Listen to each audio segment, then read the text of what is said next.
afternoon, Boston Celtics fans. Welcome to Celtics Today by Chat Sports. We wanted to hop on here live about 10, 12 hours after the Game 3 win to discuss the latest on Kristaps Porzingis, the latest on what the Boston Celtics had to say about their Game 3 win, and then Smitty and I are going to look ahead to Game 4. But also on this show, I want to hear from you guys, the subscriber of Celtics Today by Chat Sports. If you guys want to get in on this mailbag coming up, use hashtag Celtics to get your question in, or as always, hit that super chat button, use hashtag Celtics, that way your question gets answered immediately, because boy, oh boy, is there a lot to unpack as the Boston Celtics are one win away from clinching the NBA Finals title and raising banner 18. And I am just so ready to get into it. With that being said, if you guys are excited that the Boston Celtics are now one win away, go on ahead and spam your shams to me in the comment section. I got about 40 people in this stream here so far, so I got 16 likes as well. I want to hear where you guys are at right now. I got Robster, King Shorts in here, Gavin Powell, Noah Rubin, Boston Bob watching. My main man, John Edgar Kruger, in the chat as well. Noah Rubin saying what's up. What's up, Noah Rubin? Thank you guys so much for tuning in here at noon Eastern time. I know that it's probably your lunch break or you guys are at work. Nonetheless, we appreciate you guys because we do have a lot to unpack here. The latest from Shams Charania talking about Kristaps Porzingis. In my opinion, I think it's a pretty good update, so you guys are going to stick around for that. And like I said during yesterday's live, 12 hours ago, if you wanted to have a question, use hashtag Celtics, and we are waiting for today's mailbag that could possibly go out this weekend if they do end up forcing it to a Game 5, which hopefully they don't. Hopefully the Boston Celtics just keep the Dallas Mavericks under 100 points like they've done in the last 3 ball games. I'm just ready for this series to be over. I'm ready for the season to be over with the utmost respect to the Boston Celtics. I just want them to do the damn thing. Just do it already.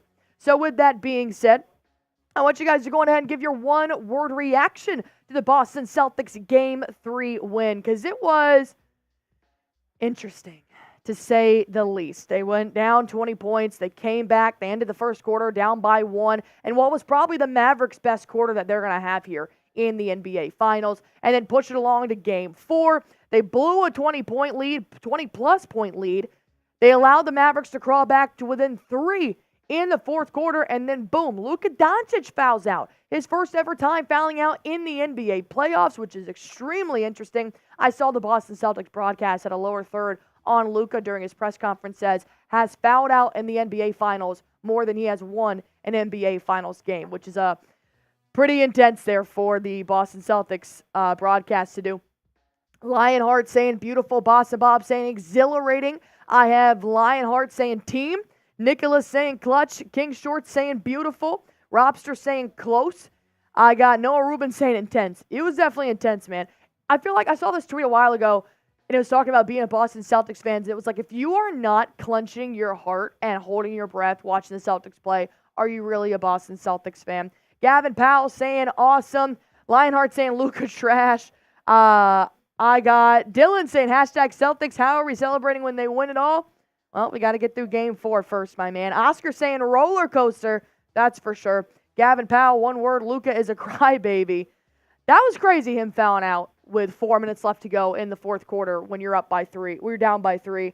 That was not a smart play by Luka. I mean, obviously it was challenged and it did not get overturned, but nonetheless, to come out of a timeout 30 seconds later and then foul out, you're not really putting your team in the best position to win there. So it was interesting.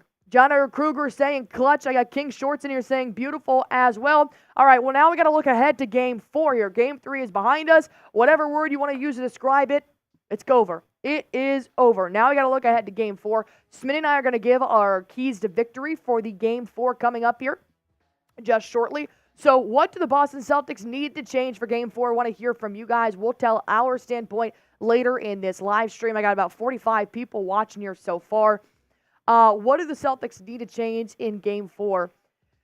I mean, you're still winning by a good margin here. You're keeping the Dallas Mavericks under 100 points, which is extremely helpful. And we also saw 27 points from Luka, 35 points from Kyrie. You know, my key to victory here has been keeping Luka and Kyrie both under 30 combined. He only allowed one player to go over 30 this time, and that was going to be Kyrie Irving. Luka did not help himself with 27 points and then ended up fouling out. He definitely could have reached over that 30-point margin. So I think so far the Celtics are doing a pretty good job, but there's definitely some things they could possibly change. I think their transition defense definitely needs to keep being strong. That's a key for me as well, and you got to just keep letting those sharpshooters not into the ball game with the Dallas Mavericks because they only allowed Luka and Kyrie to shoot up until the fourth quarter when they finally involved P.J. Washington. And then look at that. They had a 10-0 run. They had a 12-0 run. And for some point in the fourth quarter, it was 22-2 Dallas Mavericks versus the Boston Celtics in the fourth quarter. So I think if the Mavericks keep trying to make this a Luka and Kyrie show, they're going to fail. The Celtics are just too stacked. That may have worked against the Timberwolves when you really only got two superstars on there when it comes to Anthony Towns, Karl Anthony Towns and Anthony Edwards, and you got Rudy Gobert on the defensive side. But for the Celtics, you've got too many resources on the offense and the defense to just have two players try and win in the NBA Finals. I got Gavin Powell saying Brown and Tatum need to continue to step up. I like that. Let's do it for Al and KP coming in from Steven Jabs as well. Tim Caldwell actually wants to see Xavier Tillman for a few more minutes. Well, if Kristaps Porzingis doesn't end up playing Game 4, I could definitely see Tillman getting a few more minutes here as well. Nicholas Maharaj says, observation offense stagnation between third and fourth quarter at times. Yeah, they were definitely a lot more active on offense than I have seen them before. I think that when they get stagnant, man, it just genuinely pisses me off. They play so much better when they're spreading out the offense. And I think the first half really goes to show there were upwards of 7-8 passes before somebody took a shot. And they really weren't fighting down the shot clock either. I didn't feel like there was a time where they were really just pushing that buzzer beater. So I think that offense was just completely running as smooth as it could be until they went stagnant in between the third and fourth quarter, which as we know. All right, my last question here for you guys before we jump into our pregame, our first segment here. As you can tell, I'm still in Game 3 mode. Do you think Tingus Pingus will play in Game 4? I do have an injury update from Shams Charania I want to talk to you guys about here coming up in about the next 10 minutes. So do you think Tingus Pingus will play in Game 4? I've seen so many different reports, which is extremely frustrating when you just want Tingus Pingus to play and end up winning for the Boston Celtics here. I've seen sports doctors say that it's not a serious injury. It's actually just a pain tolerance thing. We do know what is actually true, though, is that the medical staff has to give Kristaps Porzingis the A-OK to actually play. So Porzingis wants to play. That has been known. He said it after Game 2. I will die out there if I need to be able to win. He said that since he was brought to Boston, just saying, I will do whatever I can to help the Boston Celtics win the NBA Finals. And then, of course, you got Adrian Wojnarowski tweeting out last night, reporting on ESPN, saying that there's a real doubt that Porzingis does return in this NBA series, which there is one game possibly left in this NBA Finals series. But now we have a new update from Shams Charania, which kind of flip-flops it. And all in all, the only person you have to worry about here is the medical staff because they have to be able to give the A-OK for Porzingis to play. And what they said last night was Joe Mazzulla actually gave their full report and said that we told KP, you're not playing. We do not think you are ready for a game-like environment in Game 3. And, of course, he's upset about that. He wants to play. So I got King Shorts here saying yes. Gavin saying yes as well. Good afternoon, Nicholas Howerton. Thank you for joining us in here. Boston Bob says no. If it was 2-1, they might give it a shot, but not up 3-0. Pretty good point there. I got Bruin in here saying yes. I got Tim saying Woj is usually right. I got Nicholas Maharaj saying no, but C should, I guess, stick to what works currently if he's available, better yet. And then I got Tim S. obviously just spamming his shams. All right, well, let's go ahead and jump into this. You want the Boston Celtics win the NBA Finals? Go ahead and like this video for me. I got 61 viewers in here. 31 people have liked it. Let's see if we can go ahead and get that up to about 50 likes here on this show. Smitty and I are about to start our first segment here on the live, and I'll break down what we're going through in just a moment. But I definitely want to get those likes up because the more you like it, the more people on the lunch break see this tweet, see this YouTube video going viral out there. They're going to put it on their For You page, but you guys have to start it off with your likes and your comments. So hit that thumbs up button. We can go on ahead and jump into our first segment, which is going to be the Celtics responding to Game 3. A lot of good quotes there. There's actually one quote that I really liked about the three-point shooting for the Boston Celtics that Smitty and I have been talking about for the entire season. And then we're going to talk about a Kristaps Porzingis injury update as well from Shams Charania. And then in the middle of this show, we're going to do a Game 4 preview, what we think the Boston Celtics need to do to win the NBA Finals. And then in the back half of the show, we're going to do a mailbag, #Celtics, or Super Chat using #Celtics to get your question answered immediately. I want to hear from you guys. I got about 75 people in this stream here right now, so you guys can go on ahead. Feel free at any point in this live to put a #Celtics in there. Ask your questions. Smitty's going to be filtering them in and out. So with that being said, let's see if we can get about 7 more likes here to reach to 50. Also, remember when filtering out those questions, we just really want to focus on like what's going to happen kind of in the future and this weekend. What happens if they force a Game 5, that kind of situation as well.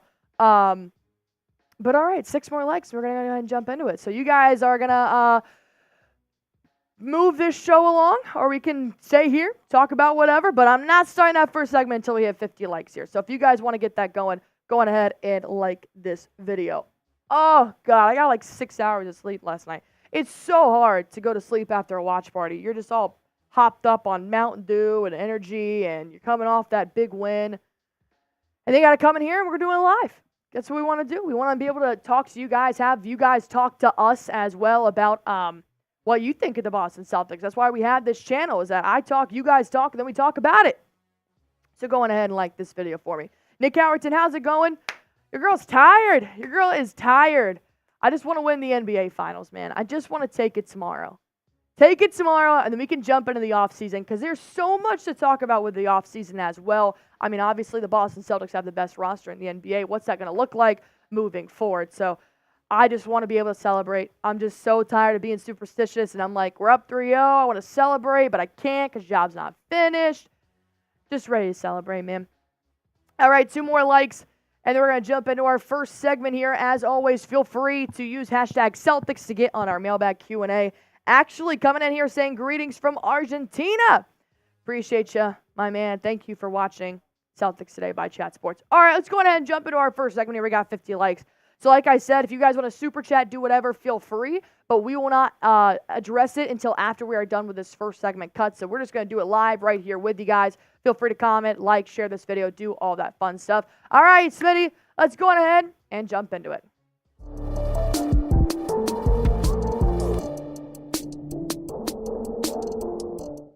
The Boston Celtics won Game 3 in the most interesting fashion they possibly could. Going up 20, blowing a 20-point lead, coming back, winning in the fourth quarter. So 106-99 is the final score. They have kept the Dallas Mavericks under 100 points in 3 games in the NBA Finals as the Celtics are up 3-0. But the job's not finished, and there's still some lingering questions as to when and how will Kristaps Porzingis play in Game 4. So I want to go ahead and break that down here, the latest on Kristaps Porzingis per Shams Charania, and I want you guys to go ahead and do one thing for me as well. If you guys are glad the Boston Celtics are up 3-0 versus the Dallas Mavericks, go ahead and like this video. I know. Job's not finished, but I guess we at least get to just celebrate a little bit. Hit that thumbs up. Go on ahead, like this video if you're glad the Celtics are up 3-0 while we go on ahead and jump into the latest Kristaps Porzingis injury update. I know there's been a lot of different reports out there, but honestly, we just have to keep moving with what is the most recent. And with that being said, the most recent comes from Shams Charania out of Run It Back TV. Here's what he had to say about Kristaps Porzingis earlier this morning. He is moving and worked out yesterday. The Celtics medical staff did not feel he was really going to be ready for a game-like environment, but he did work out and is expected to do more today and more on Friday ahead of Game 4. As long as his movements are what the Celtics medical staff wants them to be, he does have a chance to potentially play in Game 4. The minute I read this, I thought of Lloyd Christmas from Dumb and Dumber. It says, "So you're telling me there's a chance?"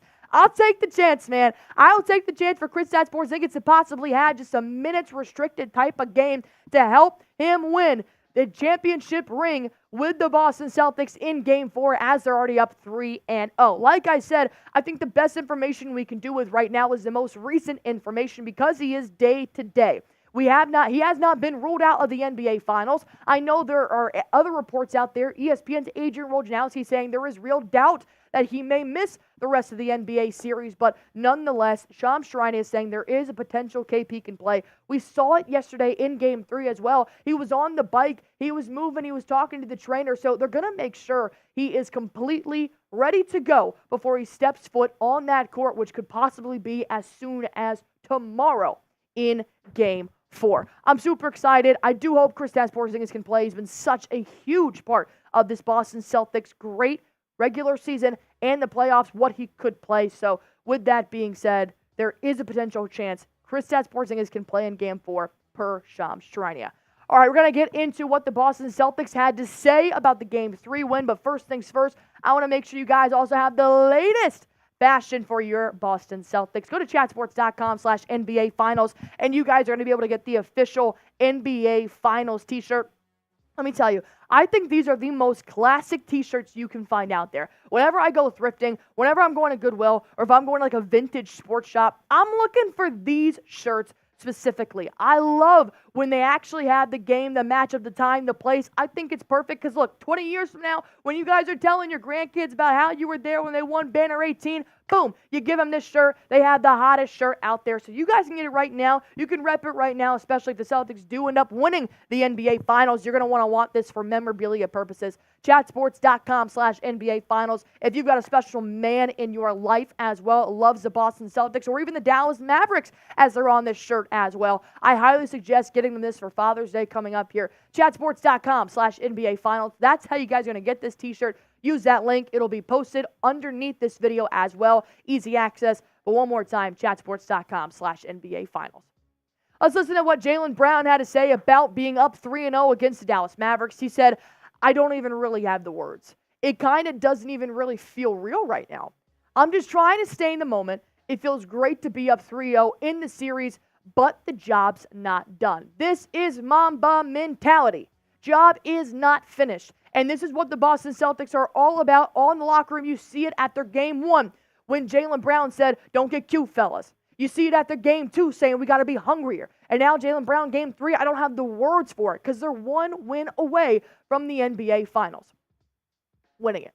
All right, here are my 3 takeaways from what I saw here in the game and then kind of what the Celtics also saw. They talked about it a little bit. So I have a quote for each of these segments here because number 1, the Celtics 3 ball is back. It was draining from everywhere. They're taking upwards of 40 shots. It looked beautiful. It looked pretty rough at times. But they ended up coming together and shooting over 30%. I think that's great. Joe Mazzulla also. Is he the coach of the year? Should we talk about how great Joe Mazzulla has been? And the Celtics players love him. They love his crazy coaching tactics. I want you guys to hear what they have to say about Joe Mazzulla as well. And then Boston Celtics not only have one great duo, but they have 2 great duos. And it's time we talk about Derek White and Drew Holiday. But let's go ahead and talk about the Celtics 3 ball, right? Because here's what Tatum had to say about the Celtics shooting threes throughout the NBA Finals. We're never like, we need to shoot 43s a night.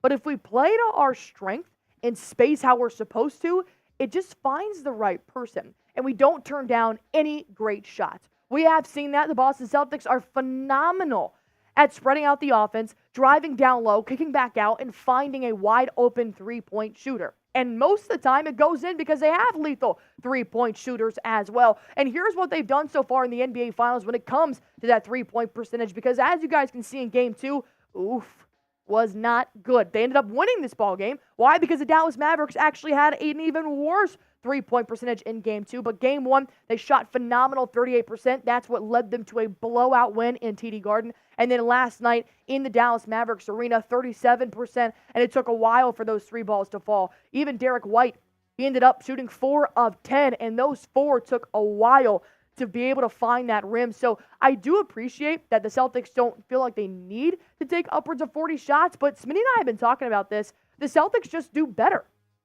In the end, when they take upwards of 40, 50 three-point shots, because they have such great players that they're bound to start falling. And we've seen that in Game 1, in Game 3 specifically as well. So I'm going to be intrigued to see what the Celtics do with their 3-ball moving forward here in Game 4 if they end up taking more than 40 shots like they did in Game 3.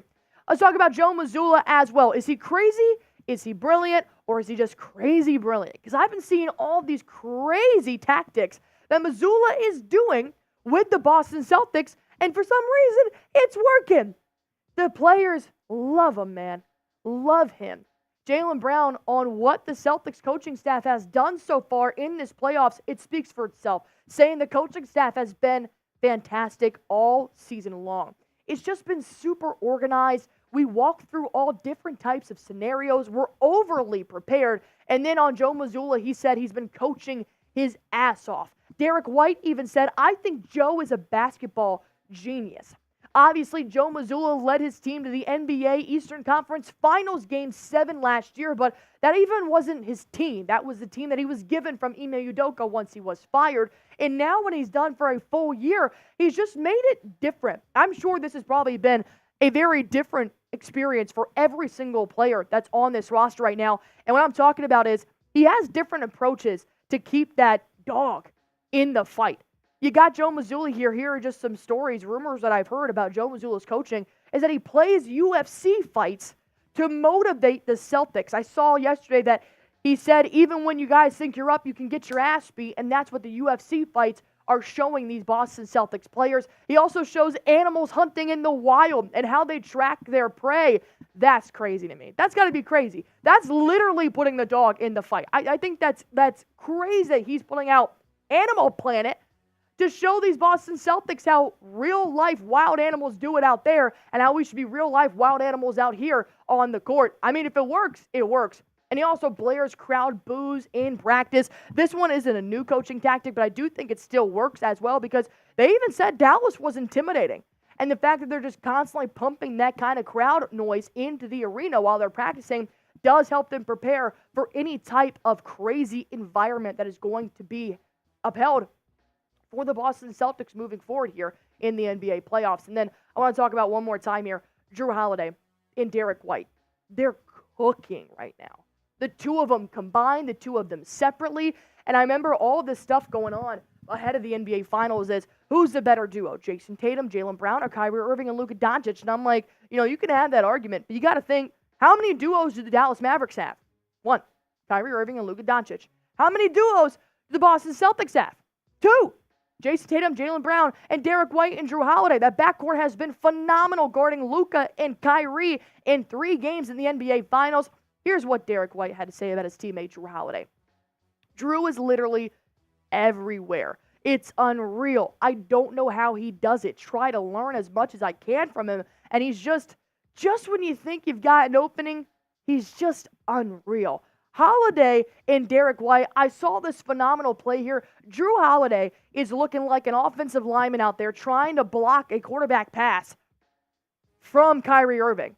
Kyrie chucks it over Jrue Holiday, but then Derek White comes in like a cornerback and completely intercepts the pass. Before he can step out of bounds, he plays toe taps with the floor, puts it up back to Jrue Holiday. Holiday feeds it to Horford. Horford gives it back to Holiday, and he drains a 3.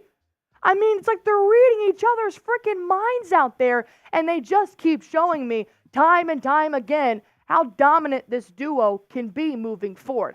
Let's talk about the 3 games that they have played. They're averaging about the same points per game, about a 1-point difference there. The rebounds falls a little bit more on Jrue Holiday. I give that credit to Holiday, who's constantly crashing offensively and defensively to the board. And then the assists are also pretty much the same there. 3.6 for Derek White, 4.0 for Jrue Holiday. Field goal percentages, I think Jrue Holiday has taken more shots than Derek White has as well. And obviously, Holiday's 26-point game in Game 2 really helped his 3-point percentage there. White had a pretty difficult 3-point scoring game in Game 2, which is why his percentage dropped down low. But you're essentially getting the same version of this player, but you're just duplicating it. And that's what makes him so lethal. If you guys are ready for Game 4, if you guys are ready for this just to be over, just for the Boston Celtics, hard work to pay off, enjoy your vacation, end it in 4, don't wait any longer, like this video. Hit that thumbs up button for me if you are ready for Game 4 and for the Boston Celtics to have the opportunity to sweep the Dallas Mavericks and take this one home. A $50 super chat rolling in for my main man, Nick Howardson. Let's go. Nick, I'll tell you what, man. I'm also going to give you a bang. I'm putting it on my raffles MVP right now. Don't even worry about it, Nick. You're also in the lead with 8 bangs now to win that engraved whiskey decanter. I think it's great. All right, here's what Nick Howard's had to say. 1 win away. We're so close. That was one hell of a game last night. But did you notice that I was only 7 points off from my prediction score last night? My prediction was 106.92. The actual final was 106.99. Hey, shout out to you, my man. This is why I always ask you guys predict your score, because it's crazy how close we end up being. My final score was 107 Celtics, 106 Mavericks, and then, we didn't get there for the Mavericks part. And even Smitty had a really close prediction score as well. Yeah, not to flex Nick Howardson, but I was closer, bro. I had 102.99, ended up being 106.99. So I got half of it right. You got the 99 part right. I got the 99 part right. So another game, the Celtics hold the Mavericks underneath 100 points. How's everybody doing? Up 3-0. Your head has been held so high. This office is rather quiet. Honestly, part of me wishes that the Mavs put up a little bit of a fight, so I'd still be able to jab back and forth with some people in this office. But they've gone fully mute. They've gone mute, and I am just here with my nose in the air, just smelling the good air of the Celtics win in Dallas. Okay. I think they were definitely pretty pissed about Luka's decision last night to foul out. Which, he's a dumbass. That was a terrible decision. Terrible decision to just stand in front of Jaylen Brown and have the possibility to catch a charge there.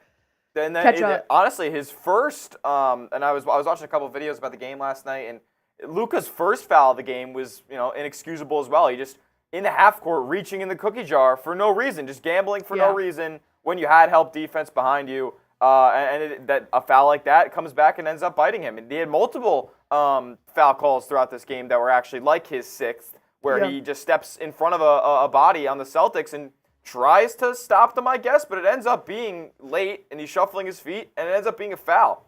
He picked up his fifth It was pretty close to when he picked up his sixth. That's what I'm saying. It was in the fourth quarter. It was in the fourth quarter. There has to be maybe a minute, maybe 2 minutes difference between that fifth and that sixth. There was no, they had took a timeout 30 seconds before he took his sixth foul. And I'm like, Jason Kidd's in that huddle saying, do not foul. Do not foul. There's 4 minutes left in this fourth quarter. And this poor Dallas Mavericks team and PJ Washington took everything in them to cut the lead back down to 3. And then Luka just fouls out, and the rest is history, man. I mean, you got to be pissed off at that. You got to play smarter. I know defense hasn't really been a strong suit so far in this NBA Finals series, but come on, man. I'm not going to lie. I'll reference this during our Game 4 preview, but Luka's fourth quarter stats in these finals are gross. He is through the first 3 quarters, he's been very, very good. He's at 81 points in 3 games, 54% from the field. But then you get to the fourth quarter, he has 8 total points in 3 games, 3 of 15 from the field, 0 of 4 from 3, and that's 23.9% true shooting. Terrible. He's not been clutch. And he's also, yesterday, I don't know if anybody heard that Brian Windhorst quote, but he eviscerated Luka for the lack of effort that he's given on the defensive end of the floor. I actually thought it's really bad. I actually thought in Game 1 he was solid defensively. He ended up having to do a lot, and he keeps having to do a lot on the offensive end. But defensively, it seems like as the games have progressed that he's just had to exude all his energy on offense, and he's compensating for that by not playing with too much effort on the defensive end, and that's hurt the Mavericks because the Celtics continue to put him in actions. They continue to target him on the defensive end, and they're scoring when he's playing one-on-one defense. KW coming in with a great question here. Definitely going to use that in our mailbag. Use hashtag Celtics if you guys want to get in our mailbag. KW wants to know about Xavier Tillman, which I think fantastic game. Guy was dominant in the plus category yesterday when he played only 11 minutes. Luka's defense, Game 2, I think, was the worst defense. I mean, they could blow by him, and Luka wouldn't even throw a hand out there. Yeah, game 2, he was not throwing effort out there. Game 3 was the same way because he's just and I'm not gonna give the Mavericks the benefit of the doubt here because we have Kristaps Porzingis hurt, but Luka Doncic is hurt. Let's not act like he would be playing through this if it was January of the regular season. He probably would be sitting out for a week, 2, maybe 3. So. It's one of those situations where it's the NBA Finals. It's either put up or shut up, and it looks like Luka's shutting up right now. Absolutely. with that being said, job is not finished. So Smitty and I want to get into our Game 4 preview here, talk about what the keys to victory need to be for the Celtics to win the NBA Finals, which is just so crazy to say that they have one more to go before they are NBA Finals champions. Can't really use that question, can we? Are we? Boston Bob, That's a great question. Ask that question again, but take out... Ask that question again. We're trying to make sure that when we put out this mailbag this weekend, there's no Game 4 questions in there. So we haven't played that game yet. Because we haven't played that game yet. Hashtag Celtics are defensive matchups on Luka and Kyrie. Who should be checking those two in the NBA Finals? Something like that. Mm-hmm. Sorry, we're gonna plan our content for the weekend that's gonna go out here as well. So it'll be interesting. Robert Brusso, that's a really good question. We also want to put out in the future, perfect off-season plan for the Boston Celtics. So yeah, it'll be interesting. But all right, you guys want to ask your questions. Keep asking questions. Yeah, don't keep yourself in a bubble here at just asking about Game 4. We're definitely looking ahead to if they force a Game 5. Want to hear from you guys what you think so far of the series. That whole fun stuff. But all right, let's get into our preview for Game 4 here. I'll post this tomorrow morning away. If you guys forget, our keys to victory will be out tomorrow morning on the channel as well. Good question there, Ninja Gaming 2.0. I like it, my man. I like it. All right, let's go ahead and jump into it, Smitty.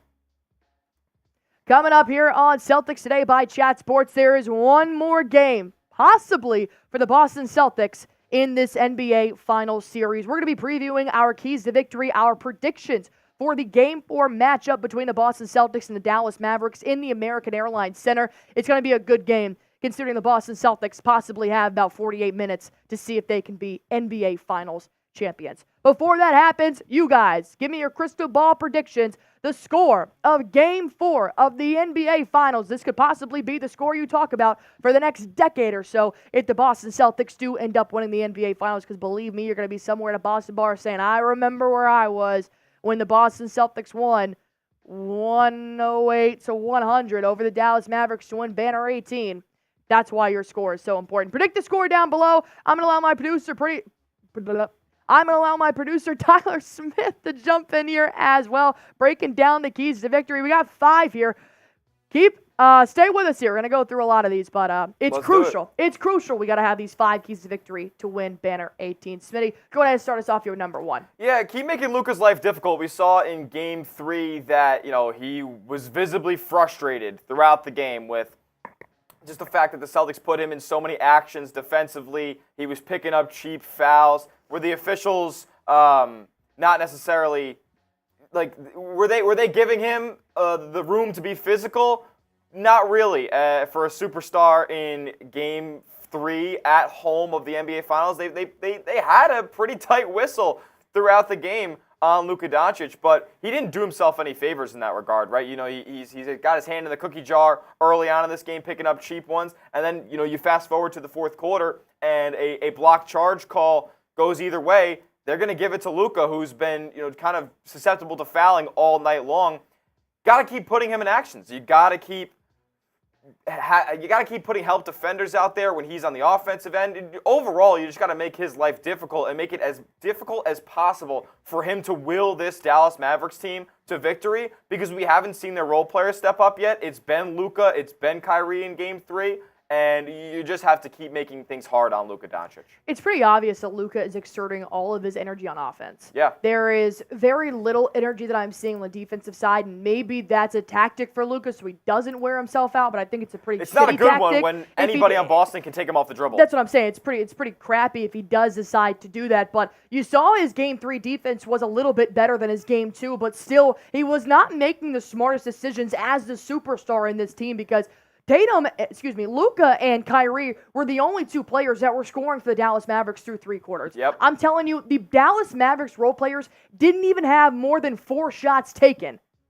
It was kind of unreal that these 2 players are trying to take it all by themselves. Then they started incorporating P.J. Washington there in the fourth quarter, but they were making Luka's life very difficult, and we've said that before. Luka's not the best in the fourth quarter when it comes to this NBA Finals series, so I think if you just keep throwing those people at him, those different defenders, it's going to just completely take the air out of them on offense as well. Yeah, he hasn't seemed to respond well to the physicality and to the targeting that the Celtics are putting on him on defense. So just honestly, a lot of these keys to victories, like I kind of had in my Game 3 preview, are just more of the same for Boston because their game plan seems to just work. Joe Mazzulla has put them in a position to succeed, and it's worked through 3 games so far. Why change things up now?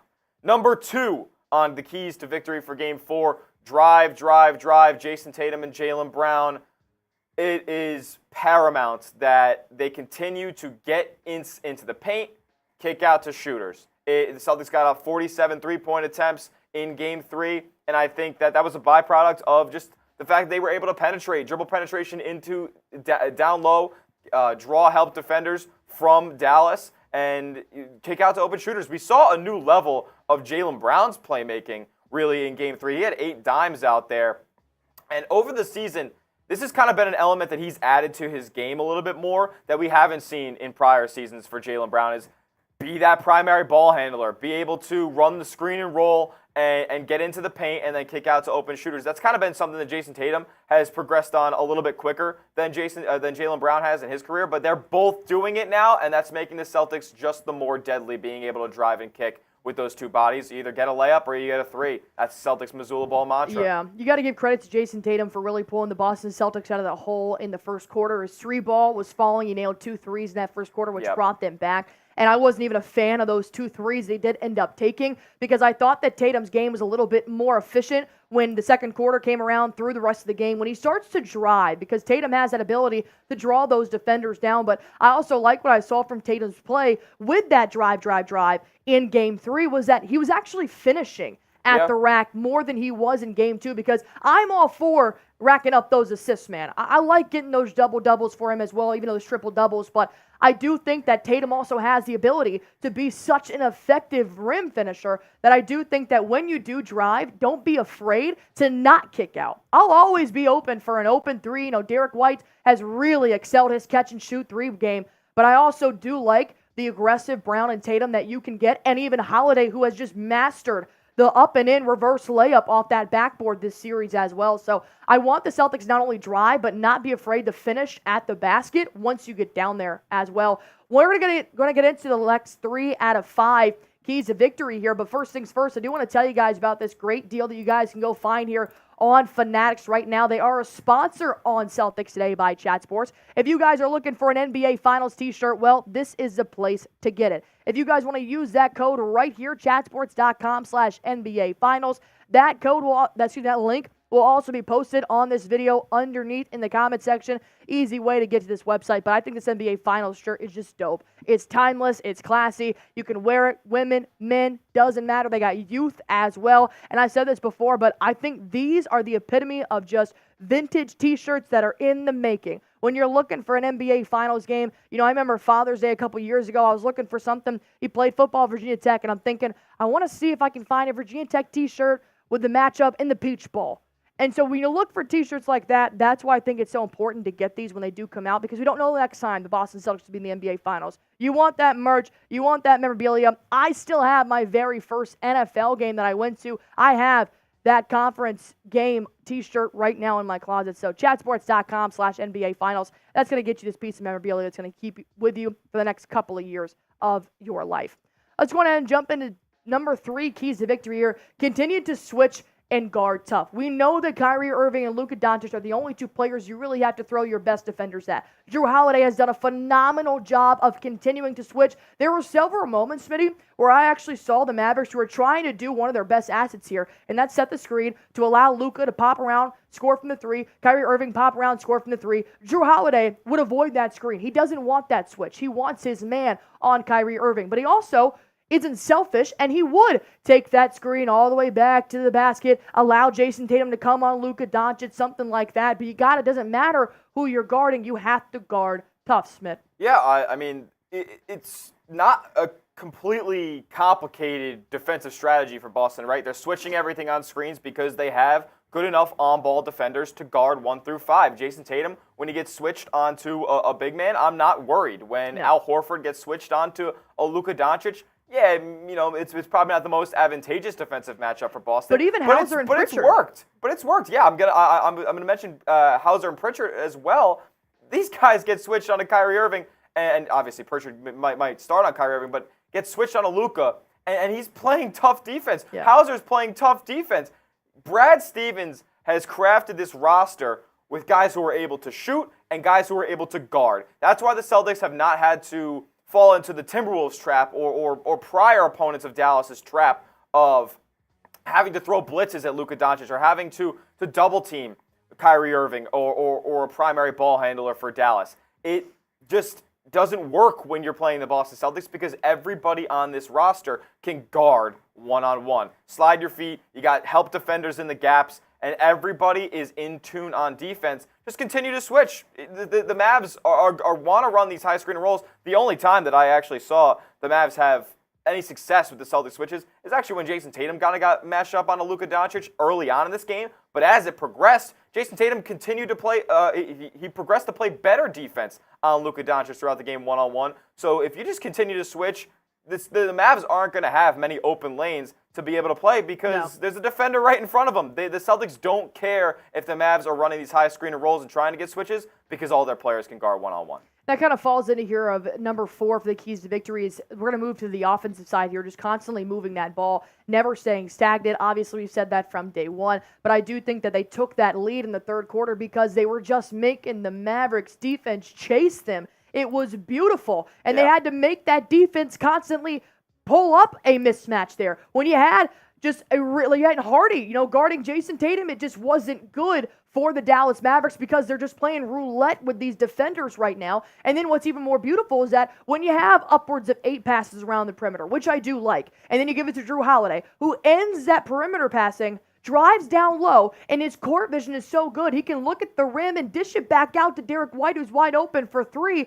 But because they pulled so many defenders who are just chasing at that point, you got a wide open Derek White there. Yeah, I mean, the Mavs just don't have the ability to leave anybody on the Celtics wide open. Like I said, Brad Stevens crafted this roster to be able to shoot the basketball. And that's what the Celtics are able to do. They play a 5-out offense. You lose Kristaps Porzingis for Game 3, and then you kind of get worried, right? Like, Xavier Tillman, O'Shea Brissett might get in this game, Luke Cornett might get in this game, and the Celtics might have to play a little bit of a 4-out, 1-in set that they used to run with Robert Williams back in the day. But it didn't work. Guess what? Xavier Tillman got out there and hit a triple. It was unbelievable. You can't leave anybody on this Celtics team. So just keep moving the ball around. Keep moving without the basketball, which is something that Drew Holiday does so well, cutting to the basket, running around the perimeter, and just honestly not letting this Celtics offense get stagnant, like we'll talk about in the key to victory number 5. But the Celtics offense just continue to move the ball, make this Dallas defense rotate, get them out of sorts. Hopefully the defense breaks down eventually, and then you either have a quick pump fake, drive to the rack, or get a wide open 3.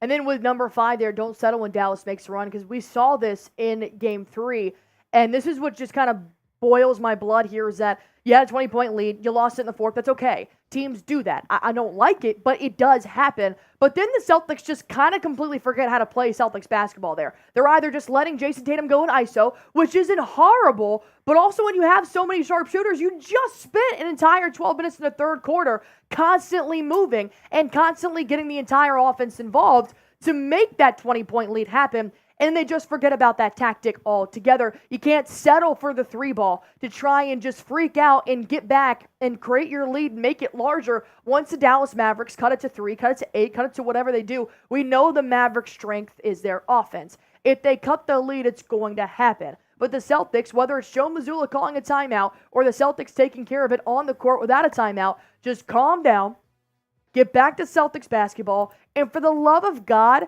don't settle for a 3 in transition with 20 seconds left on the shot clock when you have the opportunity to calm down, move the offense, and create a good shot. Yeah, I totally agree because you look at the Celtics third quarter, it might be the best. Like we said this. We said this in Game 1 in the first quarter. That could be the best quarter the Celtics play all year. I think the third quarter of Game 3 was the best quarter the Celtics have played all year. It was just flawless basketball on all ends. But you get into that fourth quarter and you become a little complacent. You go up 21 points, you hit your first 2 threes of the fourth quarter, go up 21. And I'm not saying that Boston shouldn't take threes when they're up a big margin. It was just the fact that a lot of them were contested, and then you get into dribble, offense stands around, and you end up having 5 seconds on the shot clock. And the Celtics have to take either a contested 3 or, even worse, a contested long 2, which we saw there in that fourth quarter early on, which allowed Dallas to come back and make a run. The Celtics kept settling for bad to meh to just below average shot quality, and the Mavs were able to capitalize on that. You get quick misses, and you get back in transition for Dallas, and you're not able to really get in a comfortable flow of an offense. Boston needs to realize, and Joe Mazzulla probably should have called the timeout earlier on in that run rather than when they got it down to, I believe it was 11. So maybe that a little bit of that is on him, but the Celtics have to just play within the flow of their offense and just not forget about what got them that big lead. Stop settling for contested shots, move the ball around. Eventually, we've seen it. We've talked about it in these keys to victory. You move the ball around, you're going to find somebody open, whether it's at the basket or beyond the arc. Stop settling, and the Celtics will be just fine. With that being said, we will be live for Game 4 tonight, as always. Thank you guys so much. We've gained over, I want to say, 5,000 subscribers so far being in this NBA Finals. So go on ahead, hit that sub button for you if you guys haven't already. We're live for every single Celtics game this postseason. We do currently have over 35,500 subscribers. Help us get to 36,000 as well. And like I said, we'll be live tonight for Game 4. With that being said, I want to go ahead and bring up my prediction for the ball game. I'm going to give it a 10-point win. Stamp it, seal it, send it away. It's going to be Boston Celtics win the NBA Finals 109-99. The Mavericks never break that 100 mark, and they do end up being NBA champions. Same thing here for Tyler Smith. He's going to have Celtics win 112-100. He's got a 12-point win there. I got 10. But he does have the Dallas Mavericks breaking that 100 barrier just slightly. Yeah, just slightly. And just enough. It's not going to matter entirely. I think if that 100 could be made on a garbage time basket, and the Celtics just. I really do think the Mavericks roll over and die. They play a game where Kyrie puts up 35. Luka has his worst game of the series, but Kyrie puts up 35, and they play a Celtics team without Kristaps Porzingis, and they couldn't get it done. I think that the Mavs are deflated. Yeah, no, I do think so as well. But if you guys are going to be joining our live show tonight for Game 4, go ahead and like this video. Just want to get a nice little roll call here going. Hit that thumbs up button for me if you guys will be joining us tonight. Celtics Today live. Like this video. Let me know if you guys are going to be there. And as always, feel free to hit that subscribe button for me. Help us join 36,000 loyal subscribers here on Celtics Today by Chat Sports. This could be it. And you guys do not want to miss it if the Boston Celtics put this one away and win the NBA Finals. All right, if you're glad the Celtics are up 3-0 versus the Mavericks, go on ahead and like this video as well. All right, we do still have our mailbag segment left here on this live show. So if you guys do want a question to be featured on our mailbag, go on ahead, use hashtag Celtics in your question. And we will use it for this weekend. We're trying to focus more so on not just Game 4, but just moving ahead. We've seen some good questions there talking about if Tatum's going to get a contract this offseason, if Derek White will as well. KW's gotten some good questions in there. I saw a good one while we were doing that last cut that I liked. I don't know where it is now. Nicholas Maharaj, Celtics and the upcoming trade prospects to enhance the seas for next season. That'll be fun to talk about as well. So, Jory Smith coming in here with Celtics. What do you think about Jason Tatum? That's a good question. He's been playing great. Super chat using hashtag Celtics or just comment hashtag Celtics to get on our mailbag Q&A that could go out this weekend. If the Boston Celtics do end up winning tomorrow night, winning the NBA Finals, we're actually just going to ixnay this mailbag, and we're going to have a mailbag tomorrow live after that game. And we're going to hear from you guys about Celtics fans reacting to the NBA Finals win. So we do hope we kind of hope we don't get this mailbag out because that means there's no Game 5. But there is a Game 5. This mailbag will go out this weekend. And if you guys did get a question in and we don't end up using this video, be sure to be in our live tomorrow night. We're going to have a live mailbag with Boston Celtics reactions if they do win the NBA Finals. I love that, KW. That's a phenomenal question. Phenomenal question. Good job, Celtic Raider. I like that question as well. You guys have a lot of good questions in here about the future of the Boston Celtics. Can't go wrong with that either. I got about 70 people watching in here. Thank you guys so much for tuning in during your lunch break or in the middle of your workday or whatever it is. Glad you guys could be in here with us. Always good to talk to you guys in between and not have to call play-by-play for the Celtics a little bit. It's nice just to talk to you guys like Macho, Celtic, E-Money, Jory, Robert Bruce, KW, Christopher, Domingo, Boston Bob. You know, it's the real ones that are in here as well. So, Smith, you think we're ready or what's going on? We're ready? All right. Well, looks like we're ready for our mailbag. Let's go ahead and jump into it right now. All right. What's going on, Boston Celtics fans? Welcome into Celtics Today by Chat Sports. I am your host, Allie Barefoot. And on this episode, we are going to be breaking down the latest news and rumors for the Boston Celtics coming from you, the loyal subscribers of the Boston Celtics. We are going to have a mailbag version here. We're going to be answering your questions, what we think of the Boston Celtics moving forward. But first things first, you guys know I got to ask you guys to do this. Join 35,000 subscribers strong on this channel. And if you want content, if you want anything and everything on the NBA Finals, the NBA Draft, the Celtics offseason, preseason, regular season, the whole nine, go on ahead and hit that sub button for me. Let's go on ahead and just jump into our mailbag question here as well. So we got a lot of questions coming in about the Celtics' future, which I do always like. And KW, who has been a real one from day one here, saying, Celtics looking past the season, with Porzingis injuries looking interesting and Drew being older, how long do you think they stay with us? Who might we develop/target as long-term replacements? This is a pretty interesting question because Brad Stevens also did just extend Drew Holiday at 34 years old. He has now signed a 4-year contract extension, so I would hope, KW, that Drew stays with us for those next 4 years, kind of retires on that 38, 39-year mark, and just ends with as many championships as he possibly can have. The Porzingis injury is also interesting to me as well, just because he was relatively healthy the entire regular season. Yeah, he had to have some rest games, but the fact that he held off on his injury until the NBA Finals and the NBA playoffs, it does suck, but that also shows me that he is in pretty good shape. But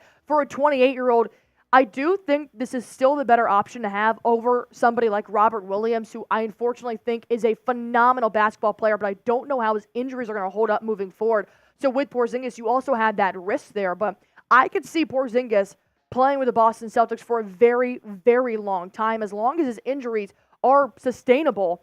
I do think that Porzingis loves being in Boston, but you also have to think moving forward, you do still have a relatively young player in Jason Tatum who's 26 years old, but this is a very young league, so it would be interesting to see if they're going to start to develop and target some younger players, whereas they did bring 28-year-old Porzingis and 33-year-old Drew Holiday when they did obtain them to the Boston Celtics. So if we're going to look ahead, I'm definitely just going to be looking at more younger players to bring to the Boston Celtics. One thing I would definitely keep an eye on is the role players, how they'll possibly interchange in the offseason as well. If those players will get younger or if they'll start to go for some more veteran players as well to come off the bench.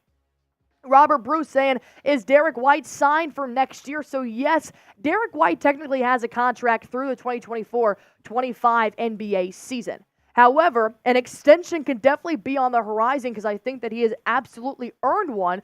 But with this offseason coming up, there's going to be a lot of questions in terms of how can the Celtics keep this best five together. They already extended Drew Holiday. You're going to have Jaylen Brown, the highest paid player in the NBA. Tatum is probably going to take over being the highest paid player in the NBA, and I do think Tatum will get paid before Derek White. So if White wants to continue to be that selfless player that he is, I could see him waiting for a contract extension towards the end of next season, right ahead of free agency, which I do think would kind of help the Celtics balance out their salary a little bit. But good thing is, the Boston Celtics do have Derek White for another season.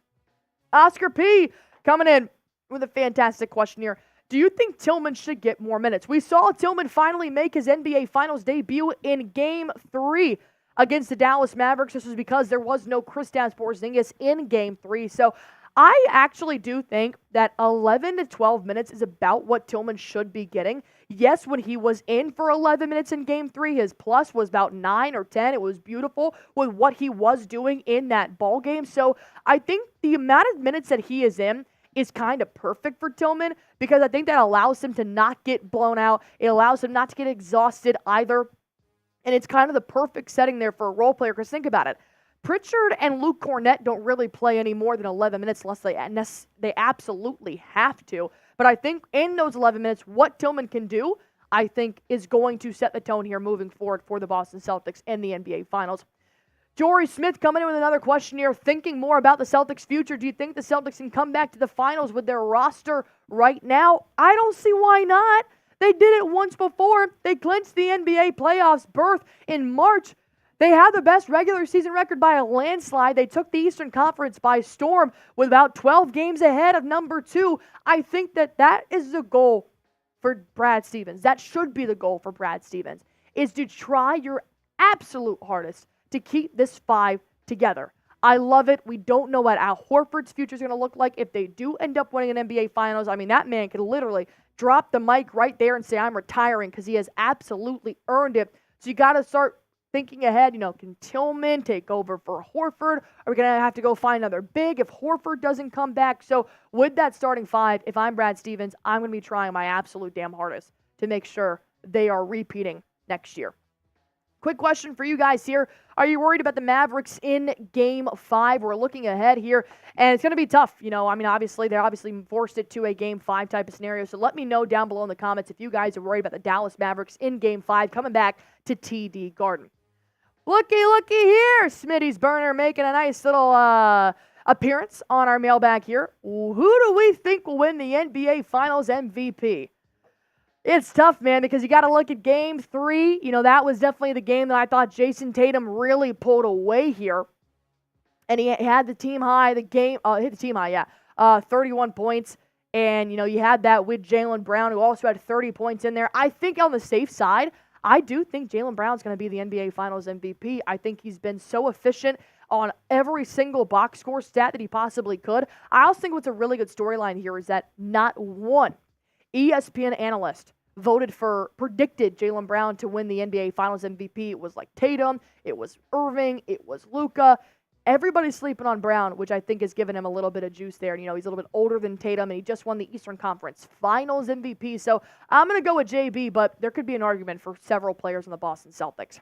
Nicholas Maharaj, any upcoming trade prospects to enhance the Celtics for next season? Man, it's tough thinking about trades right now because you're just so focused on getting one goal. And I'm going to tell you what, man, I absolutely love the starting 5 here. If the Boston Celtics do make any trades this upcoming offseason, I would like them to just maybe go out and get like an Alex Caruso or somebody to come off the bench that could be a little bit more of a role player. I would be looking at more so the 6, 7, 8, 9, 10. Plus, you got to think, like I said, if Al Horford ends up not coming back next season, if the Celtics do win the NBA Finals, which is a possibility, being 38 years old, you could possibly make a trade for an Andre Drummond or somebody like that, although I do believe Drummond is entering some sort of free agency here. So I don't know the exact players that are entering into the free agency per the trade market right now because I'm just focused on winning the NBA Finals. But I definitely think if Al Horford doesn't come back, my top trade target would be to bring in another big. Oscar coming in with another great question here. Do you think Al will retire after this season? Yes, I do. I do think he will. If he doesn't, this guy eats, sleeps, and breathes basketball. But being the 38-year-old Dominican father of 5 that we all know and love, got to emphasis on the father of 5 there. I think he probably wants to be with his family. We have seen his son. Remind me his son's name again? His dad's name is Tito, yeah. His son's name, I forget his son's name, but he's been at the game with Al Horford, in the NBA series, the playoff series. So I think that he's trying to keep his kids a part of this game with him. But I do think that if he does win, he's got everything he needs. If he gets that ring, man, I think he has played his ass off. He has helped grow Jaylen Brown and Jason Tatum on the Celtics for years, and he's just grown these men to be mentors that he is. So I think, respectfully, Al Horford should retire after they do win the NBA Finals, if they do win the NBA Finals. But that's going to be up to Big Al. It's going to be sad to see him go if he does. Dylan Erickson coming in. How are we celebrating if they win it all? No sleep, baby. No sleep till Boston. That is what we are doing here. We're just going to be partying on Celtics Live, on Celtics Today Live with you guys. So that's how I'm going to be celebrating hopefully maybe I'll bring one of those little like confetti poppers or something like that. I mean, we can go all out. Join us live, Celtics Today, for Game 5 on Monday. Going ahead, and as always, follow me on Twitter if you guys haven't already, at AR Barefoot. I tweet my live thoughts. I tweet the latest injury updates, the latest quotes from sports doctors, from Shams Charania, Adrian Wojnarowski, everything you guys need to know about the Boston Celtics. You can also find on my Twitter, at AR Barefoot. Predict the score of Game 4 of the NBA Finals. OKW, the cocktail stream. We'll definitely go live next week. We'll go live next week if the Boston Celtics do win the NBA Finals, and we'll just drink, man. It'll be like a happy hour, for sure. We could definitely do that. Maybe like a Raiders Report style or something. All right, we got about 80 people in here. We're hitting about an hour that we have been live. Celtics, will you guys go live for the parade? We could definitely do that. We would have to find out what time that parade is, but I could definitely see us going live, just like we would do for a watch party, just breaking down the parade there for people who can't attend in Boston. I would love that. I mean, we can definitely be, as drunk as we would be at the parade as well, which would be super fun. So, yeah, if the Celtics do end up winning, we would definitely try to be live. What is like the timeline for the parade after they do win, like the finals or the Super Bowl and stuff? It'll be like 3 to 4 days after, I think. Like, let's say they win tomorrow. It'll probably be like Monday or Tuesday, right? Yeah. Yeah, something like that. Because plus the Celtics also have to like travel back from Dallas. They have to travel back from Dallas, which will probably be Friday night or Saturday morning. Celebrates with their families. Yeah. And then, you get Monday or Tuesday. Plus, I don't think they could do it Sunday. That'd probably be a too quick turnaround there. Too quick of a turnaround. Yeah.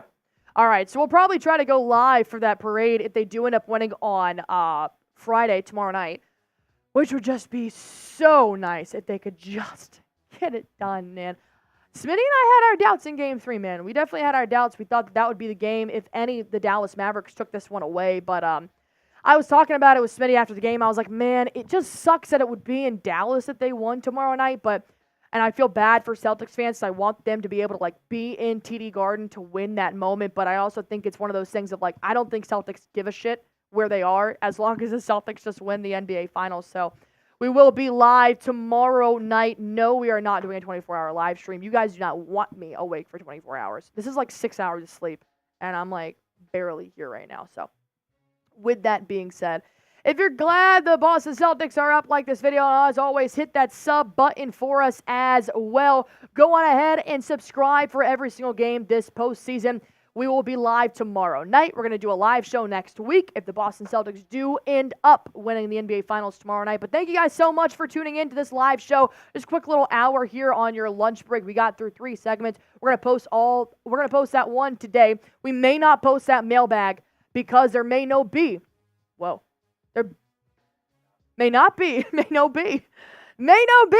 a Game 5. So hopefully there isn't. But if there is no Game 5, we will be live tomorrow night. We're going to do a live mailbag with you guys in our stream. We're going to do a live reaction to just the Boston Celtics winning the NBA Finals, which would be great. So hit that sub button. Join us tomorrow night. And as always, go Boston Celtics.